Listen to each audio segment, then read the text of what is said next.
sane. My wife is on medication to keep me sane. I love that woman, been married 26 years, she's the best woman on the face of the earth, but I'll tell you, when she's gone 3 days without her medicine, I'm hiding. That's not a joke, okay?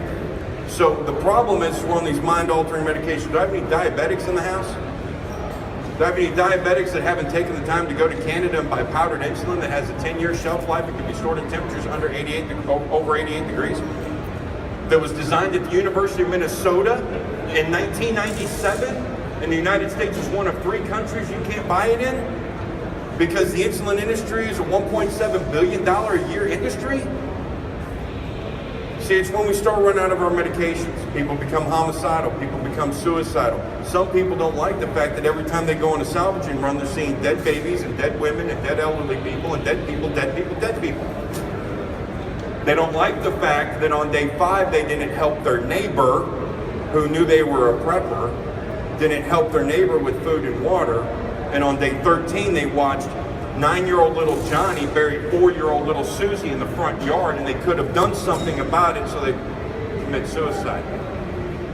We will lose between day 25 and day 35 a full 1/3 of our population from suicide and homicide, from people running out of medications. That's you? That's you? That's you? No, you get to live. That's you? You're dead. That's you in the back? Up for me? And you, with the arms folded. No, not you. You. Oh, you had your arms folded. See, guys, the problem is that this is where we're at now.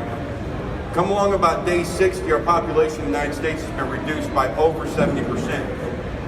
Y'all want to know how the rest of the people die? And here's the part, there's 2 parts of this lesson I want you to take with you today. You want to know how another 25% of our population dies when we've already lost 70% of our population? They realized in that last moment, they realized when their neighbors, their co-workers, and their loved ones showed up at their house, they realized they couldn't turn them away. They realized they did not have the intestinal fortitude to look at these people and say, I can't help you because I'm on a limited supply. And as a result, instead of their family of 4 that's been consuming their preps, they now have 20 people consuming their preps. And their 2-month supply, or 2-year supply, just became about a 6-week supply. Because they bought into the fact that they were going to be selfish pricks when they have to do what you have to do to survive. And they ended up watching their children die and their spouses die. You got 10 kids, but you just died because you were helping your neighbors, which is the right thing to do. We're going to get into that later, so stand up for me. You 2 brothers? Oh yeah, you got to stay. Hey, little dude, you're up. You died. You died. You died. You died. And you died. Now here's the thing, and you died. Only because you're down in your bunker and somebody threw a plastic bag over your air intake and sealed it with a bungee cord or duct tape so that you would die and then they could come get your preps. See, here's the thing, guys.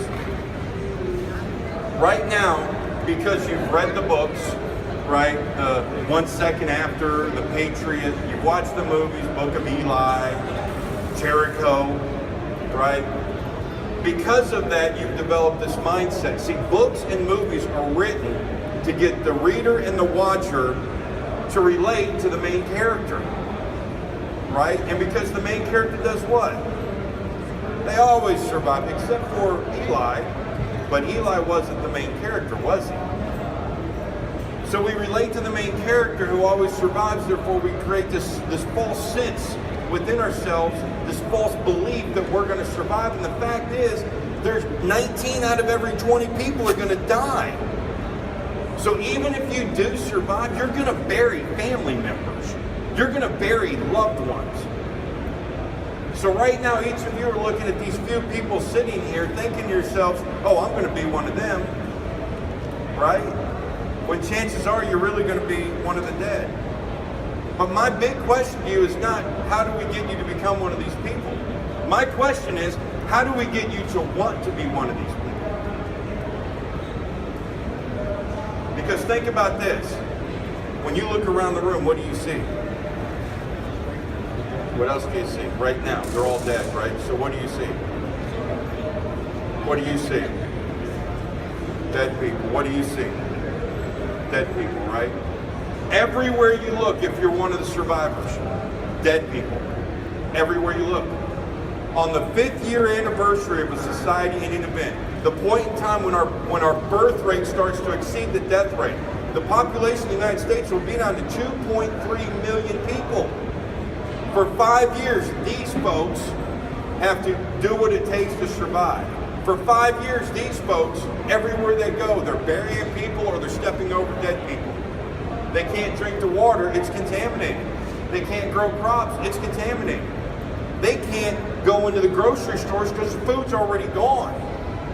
Their sole existence is scavenging every single day for food, while at the same time realizing that going to get water could kill you. Opening up a can can kill you. When your parents are gone and the food runs out and you got to take care of your little brother, what are you going to do? Let me help you. This dude's sitting here with a 6-year-old and a 4-year-old. They're 2 blocks away from your house and he's got all the food you need. And your brother is dying of starvation. What are you going to do? Go take his food. Why? Because you didn't have the skills you needed to survive, so you have to rely on taking from others. Y'all go ahead and have your seats.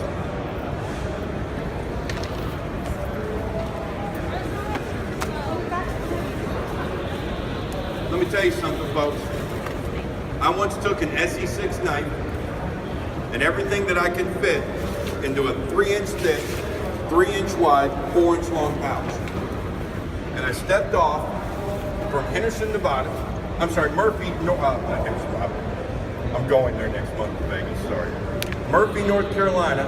I walked out of my hotel room, locked up my car, stepped off the mountain. Walked down to the valley, up to the next mountain, down to the valley, up to the next mountain, came all the way back. 4 days, 3 nights. I didn't take any food, I didn't take any water, I didn't take any shelter. All I had was what I could fit in the pouch stuck to the side of my knife. And I ate like a king. I drank water, crystal clear, with a sweetness to it that you don't get in the city. I had food walk right up to me. I had shelter provided for me, right there out in the open. See, if I was this young man and I'm faced with a situation of attacking somebody to take what they had and possibly dying, or going out in the woods to get what I need, I can go out in the woods and get what I need. Because for me, being prepared is not about having stuff.